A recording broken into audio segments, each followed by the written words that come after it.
Aggie Chambray, who's political correspondent at LBC, and Bethany Dawson, the London Playbook diary reporter at Politico. So welcome back to both of you. In the last hour, we dealt with lots of geopolitical issues. We talked a lot about Ukraine, because a lot of the front pages are dominated by that.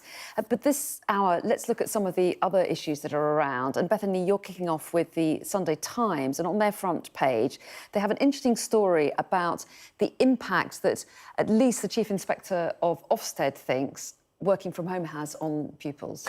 This is a really interesting story. We've seen kind of since the pandemic absence rates at schools massively tick up. And as you say, the head of Ofsted says that it's working from home that is one of the big issues. Quoting parents in here saying, you know, when I was a kid, watching my parents go to work made me think, yeah, right, it's OK to head out. And he's maybe insinuating that children these days find it easier to stay at home. I think this is part of a really big and very complicated puzzle of these absence rates and of post-COVID impact on education. We do know that absence rates are higher. They have been since 2020. And a really interesting study at the end of last year from LSE and University of Surrey said that these absences aren't actually going to resolve until the generation of students affected by COVID are out. They've graduated from school. So we might be talking about this for a lot longer. And is the feeling behind that some of these kids have been less socialised because they've had certain years where they've not been in school and haven't had less of a chance to be in that environment and be amongst big groups of people, so they're less likely to want to be in that place? Right, that schooling that we kind of as children thought was just a natural day-to-day part of our lives. It was normal to go to school at whatever time in the morning you have to leave. That kind of element of your socialisation process was broken by COVID, and you're less confident, you're less willing. School is less easy, it's less natural for children who, in the really early stages of their education, had that knocked out of them. And I think we're going to be seeing the effects of that for a long time to come. Yeah, and it's a really interesting one, this, isn't it? Because there are always going to be parents who have worked from home, parents who haven't worked, you know, and is there any suggestion that those kids didn't go to school as much? Some might say if you're working at home, you've got more of an incentive to get your kids into school because otherwise you can't get any work done. So there are lots of questions around this, aren't there? Definitely, and I think exactly as Bethany said, this is kind of a very complicated puzzle where you could kind of see lots of different solutions and lots of different problems. So, I mean, the idea that a seventh of primary school children are persistently absent, basically meaning that they're missing one day of school, is really, really stark. And we know it's something the government is really, really keen to tackle. But it's not, there's clearly just not an easy answer. And as you say, if you are working from home, presumably you want your kids, you know, out the door immediately so you can actually crack on with your work. But I think, yeah, as Bethany said, this is going to be something I think we're going to be hearing lots more about. Yeah, plenty of discussion and debate, but really interesting subject and obviously a really important one. Let's move on to the Sunday Telegraph, Aggie, because there's a story here about this deal over the Chagos Islands, which you might have to explain and remind us about, first of all. Yeah, so basically, this is the Chagos Islands. They are it's basically British Island Ocean Territory, and Britain wants to hand them over to Mauritius. There was an ICJ ruling in, I think, 2016 that basically... International Court of Justice, exactly, the UN's highest court. Exactly, yeah. Which basically said that Britain should hand these islands to Mauritius. They said it, but actually it wasn't that they had to, it was more that they should, which has come under a lot of fire in recent days. And basically this deal was started under the Conservatives. I think there were 11 rounds of negotiations under the Conservatives. There's been 2 rounds under this government. And this deal has just been plagued with problem after problem after problem after problem. Because it involves leasing back one of the islands that has a military base on it. Yeah. Exactly. And so basically at the moment the deal looks like the UK would pay Mauritius millions and millions of pounds to lease back that military base, Diego Garcia, and for 99 years, and then they could add on an extra amount of time after that, but paying a huge amount of money. We don't know exactly. I mean, figures bandied around have been kind of 9 billion, 18 billion over 99 years. Huge amounts of money, and some suggestions that could be front-loaded.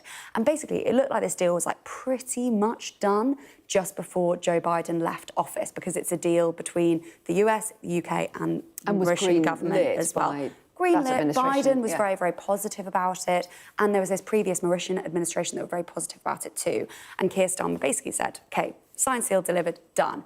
But then A new Mauritian administration came in. They poured cold water on it. Donald Trump started making very, very cold-sounding noises over the deal. So then they went back to the negotiating table. And now it looks like a new deal might have been done, costing the UK more money, although the UK government says they won't comment on live negotiations. And that looks like it's with Donald Trump. But the previous administration, Mauritian administration, I'm still who with you. basically, Yeah, thank you, good, yeah. just about, who basically, he was the architect of the deal. So now the Sunday Telegraph has reported that he's being interrogated in a money laundering scandal. So Pravid Jagnauth and members of his family were hauled in for questioning yesterday following a 3-hour search of his home.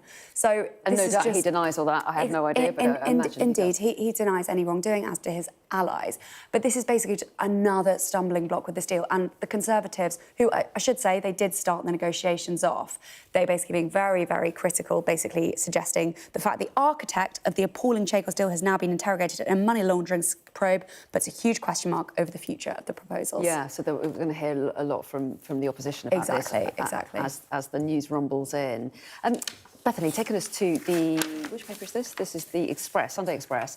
They are talking about ambulance waiting times, and it's quite an interesting view on it. It is. Waiting times and NHS kind of targets in general have been a massive part of the push to reform the NHS and get it back on its feet, as it were. There's a new target that A&E handovers, so when a patient is dropped off from an ambulance to a hospital, should be done within 15 minutes with no delay beyond 45 minutes. Now, when we look at that and we think at just that ticking clock of trying to keep things moving, sounds quite good. But this professor from Oxford, Carl Hennigan, has said that it is immoral because there won't be that time for a full patient handover to talk through the notes, the condition of the patient, what they might need. And it has raised concerns as to how this might how this might affect the actual treatment that a patient receives, whether it's a tick box exercise for just saying that it's done quick enough, but is it done well enough? And this is a really interesting question that I think can be applied to a lot of these targets and will be a theme throughout the reform of the NHS. Yeah, and yet the government will say they measure success or failure, and that the public wants to know whether or not progress is being made. But there are some people that will always say, well, the targets mask what's actually going on. Definitely. I mean, this is something that the Health Secretary and his team are very keen on. Targets, they feel that's the best way to kind of, I guess, motivate people in a way and also show the progress of what's happening. It's something that happened under Tony Blair's government, and they felt that kind of really, really helped the NHS move along. But lots of people are very critical of targets and feel that actually it doesn't work for morale, it doesn't work playing people off against each other. So there will always be comments like this. And, you know, I guess the government would say if we deliver, then we've succeeded. But we don't know yet whether they're going to deliver. Absolutely. OK, let's take us on, Aggie, to a story inside the Sun on Sunday. It's quite small, so you've got good beady eyes there. And this is about apparent pressure on Kemi Badenoch. Indeed. So this is a story in The Sun on Sunday, basically saying that Kemi Badenoch, the Conservative leader, could face a leadership contest within months, according to top Tory chiefs. Now, of course, Kemi Badenoch has only been Conservative leader for, I think, just over 100 days. So pretty shocking in a way that this is already being talked about, although, of course, it's the Conservatives who cycled through quite a lot of leaders during their 14 years in government. And, you know, she had a pretty difficult Prime Minister's questions this week. She asked kind of, I think, 4 different questions on the same topic, and Keir Starmer agreed with her on question 1, and they had a bit of a Barney about whether or not she was listening to his answers. But I think there are lots of Conservatives who are quite worried, partly because she was seen as somebody who was going to be really, really good at Prime Minister's questions, that pinnacle of an opposition leader's time. And perhaps she's learning, but it has been a kind of a difficult first few Prime Minister's questions. So I think there are genuinely these questions around, although I have to say one top Tory watcher suggested to me that they thought the Tories might overcorrect, and even if she actually didn't improve, even if it didn't get any better, they might just leave her in post because they were so sick of all the leadership contests. Well, yes, and obviously, you know, as you say, they cycled through leaders when in power. And do you think they're very mindful of that now, and of giving people a bit more of a chance to prove themselves? What's the feeling that you're picking up? There's definitely a feeling that they want kind of the chaos to end, right, of constantly cycling through leaders. Kemi's got a really interesting strategy, which is kind of don't put forward a policy plan, wait to pick up feeling to get all of the research done, to have a really fully fledged plan. And I think this is one of the reasons that she's struggling. She's not coming to her party with a sort of 10-point plan on everything they believe on and believe in, and it's creating this chaos and this anger at the top because they just don't know what to believe. They don't know what their path forward is. So there might be a change on that. We've got 45 seconds, and I noticed at the end of the list there was an article which I hadn't looked at, which says an end to the gloom, and I thought, let's go there. So very quickly, let's touch on that story. It's in the Mail on Sunday, Aggie. So this is the persistent gloom hanging over the UK could finally come to an end next week. Forecasters saying sunshine is set to return, so that's absolutely brilliant news. While rain and snow are predicted to continue today, unfortunate, sunny weather could return as soon as tomorrow. Well, hallelujah, I say. I mean, goodness. February has been very February, hasn't it? It has, and I think we're all ready for some rays of sunshine. Yeah, we want to see that big yellow ball in the sky once again, hopefully. Well, let's hope that's right. Anyway, lovely to see you both this morning. Have a lovely Sunday. Nice to see you. Thanks very much.